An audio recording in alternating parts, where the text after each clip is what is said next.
Hello everyone, welcome to the channel. In this video, I will show you how to generate multiple images in Gemini. So you need to firstly, of course, create a new chat right over here. And there's no secret to this, guys. What you need to do is just to explicitly ask for multiple images, okay? There's no secret prompt, nothing like that.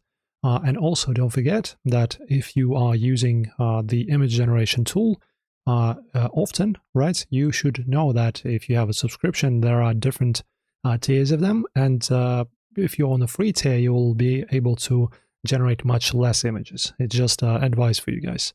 So in here, as you can see, where should we start? Create an image, right? Pick a style. For example, I will choose, say, steampunk. There you go. And now it's going to use this preset of steampunk, so it's going to give you a style of this. And now, instead of just typing in, for example, create a picture of a dog or whatever, just let your imagination go here, you just type in create 4 images of a dog, say a shepherd, playing with a tennis ball, something like this, right? And don't forget, if you want to use a better model, just do thinking. I'll just use thinking. And let us create. So let us see what it creates for us. So just explicitly ask for multiple images, and then it will create them for you.